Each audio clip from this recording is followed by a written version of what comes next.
Naisna? Alhamdulillah baik Mbak, tapi agak-agak kurang gitu. Agak kurang baik ya. Iya. Oke, gimana nih keseharian Naisna? Sibuk banget atau gimana nih?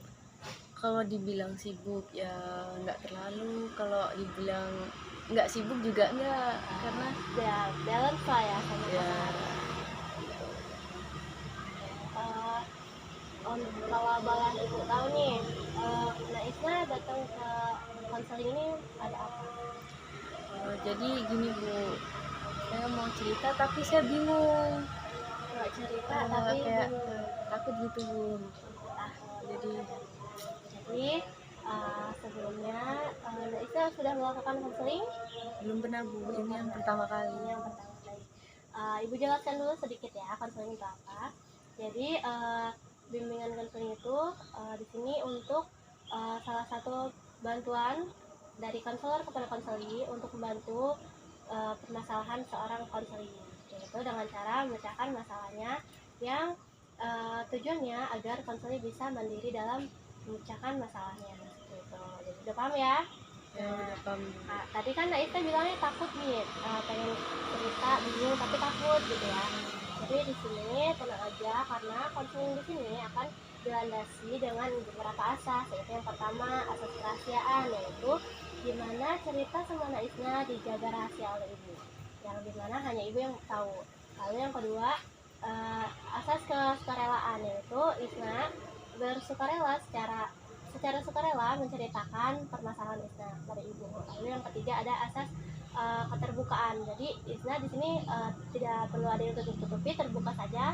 Lalu ada asas kenormatifan, yaitu di sini kita akan menggunakan norma-norma yang berlaku sesuai dengan ada yang di masyarakat seperti itu. Dan di sini ibu para media sebagai konselor berjanji untuk semua data-data atau permasalahan yang Isna ceritakan kepada ibu akan ibu jaga dengan baik seperti itu. Ya Bu, jadi saya bingung mau mulai dari mana ya Bu. Jadi gini Bu, saya kan punya seorang guru, seorang dosen. Jadi dosen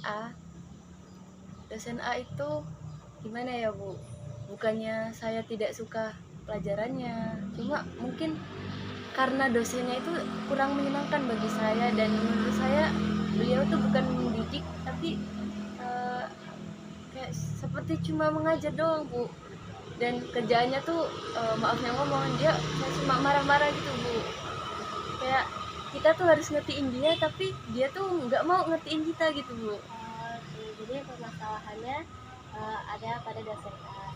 Ya, kamu merasa kamu tidak nyaman diajar oleh dosen A karena dosen A hanya mau mengerti dirinya sendiri seperti itu. Kalau boleh tahu tadi dosen A itu mengajar di mata kuliah apa? Jadi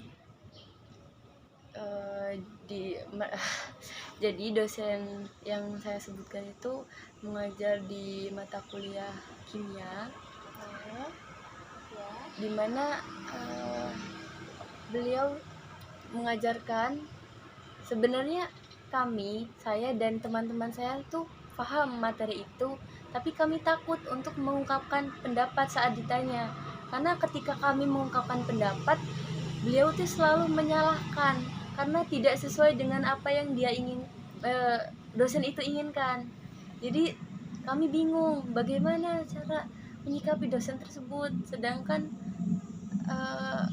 sebenarnya kami, maafnya ngomong, kami tidak ingin diajar oleh dosen tersebut, cuma karena terpaksa gitu ya Bu, karena terpaksa jadi ya kami paksakan, dan akhirnya kami mendapatkan nilai yang kecil. Karena pertama faktornya kami tidak suka dengan cara dosennya mengajar. Kedua, mata kuliah yang dosen ajarkan itu termasuk mata kuliah yang sulit bagi kami gitu Bu.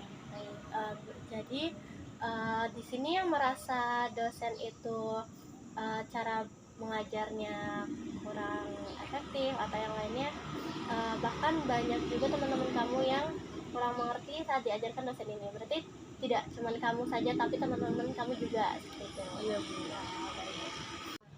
Jadi dosen ini ternyata kamu dan teman-teman kamu merasa bahwa dosen ini mengajarnya membuat kalian kurang paham gitu ya, dan kalian kesulitan gitu atau gimana bersama dosen ini? Ya kami itu merasa kesulitan dalam memahami materi yang diajarkan oleh dosen itu. Malah kami merasa lebih baik kami belajar sendiri menggunakan buku di rumah daripada harus mendengarkan dosen itu yang sebenarnya masalah materinya tuh tidak terlalu sulit, tetapi dosen itu kayak seperti diputar-putar gitu Bu. Jadi kami bingung, nggak langsung to the point ini loh nak gitu. Ya paham. Jadi sebelumnya kamu dan teman-teman kamu pernah nggak kayak kan waktu awal perkuliahan biasanya ada kesepakatan bersama seperti kontrak kuliah seperti itu. Apakah kamu dan teman-teman kamu pernah membicarakan hal tersebut bersama dosen itu atau bagaimana? Jadi untuk kontrak kuliah dosen tersebut langsung memberikan kontrak kuliah. Jadi tidak ada diskusi terlebih dahulu dan ya seperti itu Bu. Jadi tidak ada diskusi, dosen tersebut langsung memberikan kontrak kuliah dan itu udah fix, tidak bisa dirubah. Ya tidak bisa dirubah. Jadi dapat saya maksud di sini ada kesepakatan sebelah pihak saja. Iya. Oke, baik. Jadi permasalahannya yaitu karena cara dosen tersebut. Untuk kamu Isna dan teman-teman sendiri nih dalam mengikuti cara pembelajaran dosen tersebut, seperti apa yang Isna rasakan atau jadinya bagaimana gitu pembelajaran Isna ke depannya? Jadi kalau saya pribadi ya Bu, ketika dosen itu masuk, entah kenapa semangat belajar saya tuh jadi menurun. Dan jadi gini Bu, ketika jadwalnya dosen itu masuk, kami orang seperti berebut tempat untuk duduk di tengah, dan kita nggak mau duduk di belakang ataupun di depan karena terlalu depan. Berbeda dengan dosen lain, jika dosen lain kami tuh akan berebut tempat untuk duduk di depan karena lebih mudah memahami kalau duduk di depan. Sedangkan ini berbeda, kayak kami tuh kayak merasa lebih baik kami tidak masuk matkul, tapi karena terpaksa itu Bu, jadi kami ya usahakan untuk bersabar menghadapi dosen ini. Jadi ada menurun semangat ya kalau misalnya pas hari jadwalnya matkul ini gitu ya, karena ketemu dosen tersebut gitu ya. Oke, baik. Jadi tapi dalam permasalahan nilai atau yang lainnya itu gimana? Untuk permasalahan nilai, kebetulan dosen ini juga pelit nilai Bu. Jadi prodi saya ya itu ada 3 kelas. Nah di 3 kelas ini tidak ada yang dapat B, jadi semuanya maksimal itu nilai C, dan bahkan ada yang D. Jadi seperti itu Bu. Jadi yang merasakan rasanya tidak suka dengan dosen itu bukan tidak suka sih, cuma tidak suka dengan cara dia mengajar itu Bu. Bukan cuma satu kelas, jadi satu angkatan. Menurut saya itu ya, menurut kami semua. Gelap ya. Jadi di sini saya ingin bertanya Bu, bagaimana sih Bu cara agar nilai saya tuh nggak kecil dengan dosen ini? Jadi kalau seumpama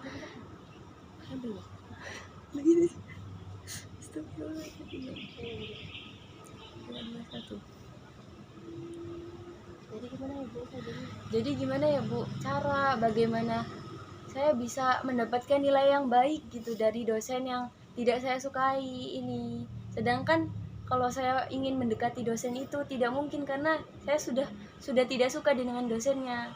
Lalu bagaimana saya bisa mendapatkan nilai yang baik? Seperti itu, Bu. Jadi ini permasalahannya hanya di dosen itu cara mengajarnya. Tapi nih kalau boleh tahu untuk materinya sendiri, apakah kamu bisa memahaminya? Bagaimana? Untuk materi ya Bu, saya bisa paham sedikit-sedikit dan itu menurut saya lebih ke saya belajar sendiri di rumah. Setelah dosen itu menjelaskan, saya belajar di kos. Kebetulan saya lagi kos, jadi saya belajar di kos. Saya ulang itu pelajaran, baru saya paham. Ketika dosen itu menjelaskan, jujur saya benar-benar tidak paham dengan apa yang dijelaskan oleh dosen itu karena dosen itu menjelaskan seperti orang sedang memarahi seseorang gitu, Bu. Jadi saya ya kalau semua kita diperlakukan dengan baik, kita bakal lebih nyambung gitu kan, Bu, diajar dengan baik. Sedangkan ini dalam kondisi seperti orang mau memarahi orang lain, jadi kayak udah nggak mau dengerin. Lebih baik tutup telinga daripada pusing dengerin dosennya marah-marah gitu. Menurut saya kayak gitu, Bu. Jadi kamu saat diajar dosen ini, kamu dalam diri kamu langsung seperti menolak seperti itu ya, karena dari cara dosen tersebut yang sudah langsung menjelaskannya dengan cara yang tidak kamu inginkan, seperti itu, bukan apa yang kamu inginkan. Baik. Namun kamu, saya akui kamu tetap berusaha belajar walaupun dengan dosen tersebut tidak paham, tapi kamu tetap berusaha belajar di luar, menggunakan video atau buku-buku seperti itu ya. Nah, seperti itu juga menurut saya itu bisa menjadi salah satu cara kamu untuk memperbaiki nilai kamu. Setidaknya kamu paham apa yang diajarkan maksud dosen tersebut. Jadi menurut kamu gimana nih kalau misalnya kamu terus-terusan dari diri kamu menolak ajaran dosen tersebut, apakah kamu bisa menangkap apa maksud dari dosen tersebut? Kalau menurut saya ya mungkin karena dari diri saya menolak, jadi saya susah untuk menangkap apa yang diajarkan oleh dosen tersebut. Mungkin kayak seperti sesuatu yang dibagikan oleh dosen tersebut, apakah itu lembar kerja atau PR atau materi yang diberikan dosen tersebut yang ditulis ataupun di-share melalui grup WA seperti itu, Bu. Nah, nanti saya olah sendiri, saya belajar sendiri. Seperti itu ya. Menurut kamu nih, penting tidak kalau kamu mencoba untuk membuka diri kamu sedikit untuk bisa menerima sedikit sesuatu yang diajarkan oleh dosen tersebut. Mungkin kedepannya kamu akan lebih paham sedikit demi sedikit. Jadi awal-awal saya tuh mencoba untuk membuka diri saya, biar supaya ilmu-ilmu yang diberikan dosen tersebut masuk ke dalam otak saya. Jadi lama-kelamaan karena mungkin sudah tertanam di diri saya bahwa saya nggak bisa diajar dosen ini tuh tidak mendidik. Dalam otak saya tuh selalu bergema suara seperti itu, Bu. Jadi ya bagaimana, Bu, kalau untuk sekarang saya susah untuk membuka kembali ya itu pikiran-pikiran yang positif tentang dosen itu. Betul. Kamu merasa kamu sudah tidak bisa lagi kayak menerima apa yang diberikan oleh dosen kamu karena dalam diri kamu sudah menolak gitu. Baik, jadi untuk semester ini kedepannya bagaimana? Apa yang ingin kamu lakukan agar kamu bisa tetap dapat nilai yang baik walaupun dosen tersebut mengajarnya tidak sesuai apa yang kamu inginkan? Ya, mungkin saya akan berusaha semaksimal saya untuk ya belajar gitu. Walaupun mungkin dosen tersebut tidak suka dengan saya, ya saya akan belajar, ya walaupun nilai saya nanti kecil, mungkin C atau bahkan D, saya akan terima aja gitu. Maksudnya ya udah, kan masih ada yang lain. Orang udah nggak suka sama dosennya, kayak nggak mungkin kalau buat dapetin A itu sesuatu yang menurut saya tuh mustahil buat saya. Oke, jadi kamu merasa kamu akan menggunakan cara pembelajaran apa yang kamu bisa, namun untuk hasilnya itu uh, gimana nanti saja gitu ya, tergantung. Tapi kamu tetap berusaha untuk sebisanya agar nilai kamu lebih baik gitu ya. Oke, uh, saya hargai keputusan kamu. Untuk lebih lanjutnya lagi, apa yang ingin kamu lakukan agar kamu nggak bingung lagi nih sama dosen tersebut saat saat dosen tersebut mengajar di mata kuliah itu? Jadi kalau untuk saya pribadi, saya akan semisal ada mata kuliah gitu, ada materi tentang atom atau teman-temannya, yaitu saya akan belajar terlebih dahulu materi yang akan disampaikan oleh dosen tersebut.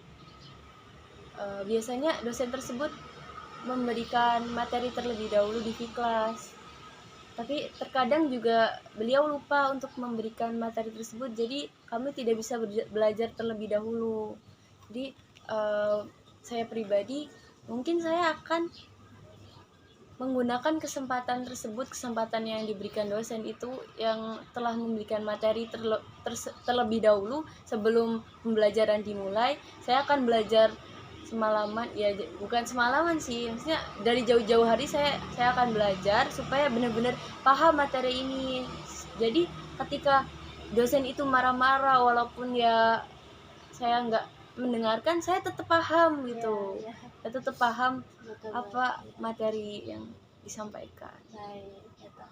Oke, jadi dapat saya simpulkan ya, dalam permasalahan kebingungan kamu terhadap dosen kamu dengan cara belajarnya yang tidak sesuai kamu inginkan, kamu menjadi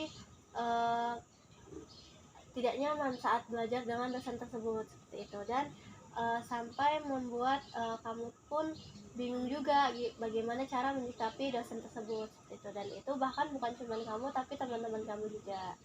Oke, lalu untuk kamu sendiri secara pribadi dalam menghadapi hal tersebut, kamu akan belajar materi-materi jauh dari hari sebelum jadwal mata kuliah tersebut, benar begitu? Iya. Jadi kamu akan belajar dulu materi-materinya, lalu saat jadwal dosen tersebut mengajar, kamu sudah siap, sudah memahami materi tersebut, seperti itu. Iya, seperti itu. Oke, baik. Saya hargai keputusan kamu. Menurut saya itu sudah bagus apa yang kamu lakukan. Lalu apakah masih ada lagi? Sepertinya cukup, Bu. Sudah cukup. Berarti kamu sudah bisa ya cara mengatasi permasalahan kamu yang ini. Bisa ya. Berarti kamu sudah mengerti apa yang akan kamu lakukan. Iya, Bu.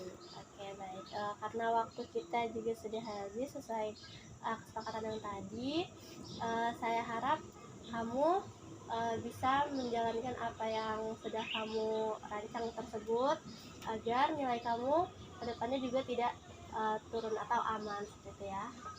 Iya, Bu. Terima kasih, Bu. Sama-sama.